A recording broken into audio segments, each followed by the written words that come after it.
Hello friends, అందరికీ నమస్తే అండి. Welcome to our channel. Aasara Cheyutha పెన్షన్లు మార్చి నెలకు సంబంధించినటువంటి బడ్జెట్ను ప్రభుత్వం అయితే ప్రవేశపెట్టింది.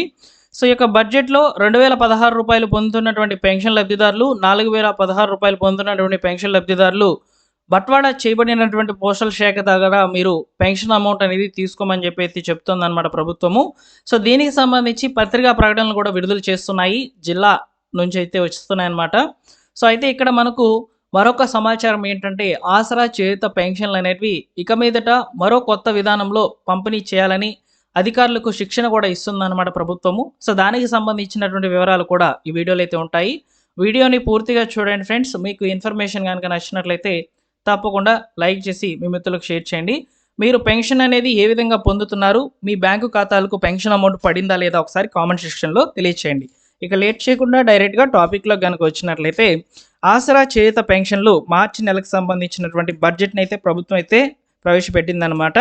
ఇందు మూలంగా చేయూత ఆసరా పెన్షన్ లబ్ధిదారులకు పత్రికా ముఖంగా తెలియచేయడం ఏమనగా, వివిధ రకముల చేయూత పింఛన్లు అనగా వృద్ధాప్య, వితంతు, వికలాంగుల, చేనేత, కళ్ళుగీత మరియు ఒంటరి మహిళా పెన్షన్లు ఈ నెలాఖరి వరకు బట్వాడా చేయబడునని పోస్టల్ శాఖ వద్ద మీరు ఈ విషయాన్ని గుర్తించి పెన్షన్ లబ్ధిదారులు పెన్షన్ అమౌంట్ అనేది తీసుకోవాల్సిందిగా కోరడమైందని చెప్పి పత్రికా ప్రకటనలు జిల్లాల వారీగా అయితే వస్తూ ఉన్నాయి.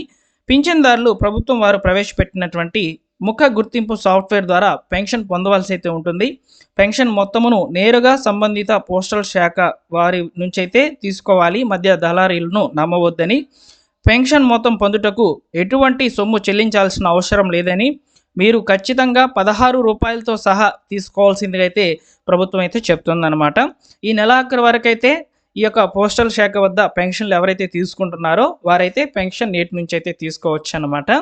ఈరోజు మిస్ అయినటువంటి వాళ్ళకి రేపటి నుంచి అయితే పెన్షన్లు అనేవి స్టార్ట్ అవుతాయి అన్నమాట. సో తీసుకోండి. అయితే ఫ్రెండ్స్, ఇక్కడ ముఖ్యంగా మరొక సమాచారం ఏం అందించారంటే, ఇక మీదట పట్టణాల్లో కూడా ఫేస్ రికగ్నిషన్ ద్వారా అయితే పెన్షన్ల పంపిణీ చేయాలని నిర్ణయించుకున్నట్లు సమాచారము. దీనికి సంబంధించి వచ్చినటువంటి తాజా సమాచారాన్ని అయితే ఇక్కడ మీరు చూస్తున్నారు. రాష్ట్ర వ్యాప్తంగా పట్టణాలు, నగరాల్లో సంక్షేమ పెన్షన్లకు ముఖ గుర్తింపు ఫేషియల్ రికగ్నిషన్ విధానం అమలు చేయాలని నిర్ణయించినటువంటి ప్రభుత్వము దీనిపై కార్యాచరణపై పురపాలక శాఖ అధికారులకు మంగళవారం ప్రజాభవన్లో శిక్షణ అయితే ఇచ్చింది.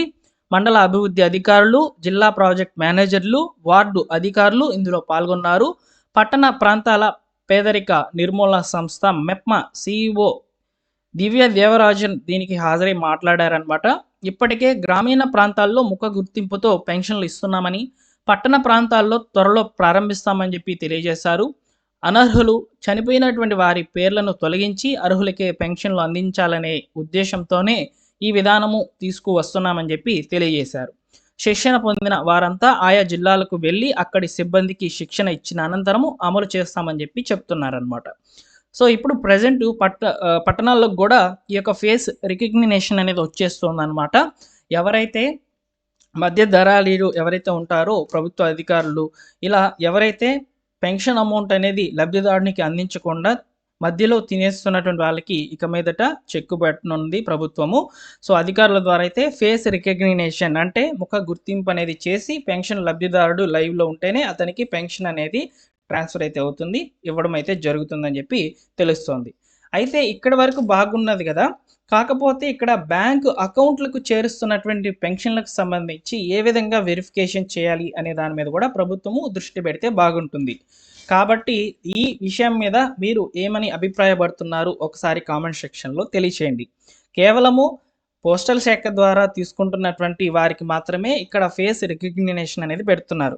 బ్యాంక్ అకౌంట్లకు చెల్లించే వారికి సంబంధించి ఏ విధంగా చేయాలనే దాని మీద మీ ఐడియాస్ ఏంటనేది ఒకసారి కామెంట్ సెక్షన్లో తెలియచేయండి. మీరు బ్యాంక్ అకౌంట్ ద్వారా పెన్షన్ తీసుకుంటున్నారా, లేదా మీరు వచ్చేసి ఈ యొక్క పోస్టల్ శాఖ వద్ద తీసుకుంటున్నారా లేదా అనేది ఒకసారి కామెంట్ సెక్షన్లో తెలియచేయండి. సో మొత్తానికి మార్చి నెల పెన్షన్లు అనేటివి విడుదలైనాయన్నమాట. ఈ రోజు నుంచి అయితే అమౌంట్ అనేది ఇస్తారు. ఈరోజు మీకు ఇవ్వకపోతే రేపటి నుంచి అయినా ఇస్తారనమాట. రేపటి నుంచి అయినా మీరు పెన్షన్ అనేది తీసుకోండి. అయితే ఫ్రెండ్స్, చాలామంది కూడా అడుగుతున్నటువంటి మరొక ప్రశ్న, పెన్షన్లను పెంచి ఇస్తామని చెప్పినటువంటి ప్రభుత్వము దీని మీద ఎలాంటి కార్యాచరణ తీసుకోవడం లేదు, ఎప్పుడు పెన్షన్ల పెంపు చేసి ఇస్తారు అనేది ఒకసారి చెప్పండి అని చెప్పి చాలామంది కూడా అడుగుతున్నారనమాట. సో దీని మీద ప్రస్తుతానికి ఉన్నటువంటి సమాచారం ఏంటంటే, రాష్ట్ర ప్రభుత్వము ప్రస్తుతానికి పెన్షన్ల పెంపుకు సంబంధించి మాత్రము ఎలాంటి ప్రకటన అయితే చేయడం లేదు. కొత్త పెన్షన్లకు అవకాశం ఇస్తామని చెప్పింది. 2,00,000 కొత్త పెన్షన్లకు అవకాశం ఇస్తామని చెప్పి బట్టి విక్రమార్క గారైతే చెప్పారు. అందులో కూడా పెన్షన్ల పెంపుకు సంబంధించి మాత్రం ఎలాంటి సమాచారం అయితే ఇవ్వలేదు. కాబట్టి ఈ సంవత్సరం కూడా ఈ 2026, 27లో కూడా పెన్షన్ల పెంపు అనే దాని గురించి మీరు మర్చిపోవడం మంచిది. ఇక్కడ కొత్త పెన్షన్లకు అవకాశం ఇస్తున్నారు కాబట్టి కొత్త పెన్షన్‌కు అప్లై చేసుకోవాలనుకున్నటువంటి లబ్ధిదారులు ఎవరైతే ఉన్నారో సో వారు ఒకసారి మీ యొక్క అప్లికేషన్ ఆల్రెడీ ఇచ్చి ఉంటారు కాబట్టి వెయిట్ చేయండి. త్వరలో మీకు అప్డేట్ అనేది వస్తుందన్నమాట. అయితే మీకు పెన్షన్ అనేది మార్చి నెలలో రాలేదా?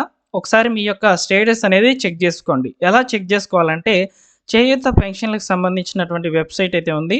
అందులో మీరు సదరం ఐడీల ద్వారా లేదా మీ యొక్క పెన్షన్ ఐడీ ద్వారా చెక్ చేసుకోవచ్చు.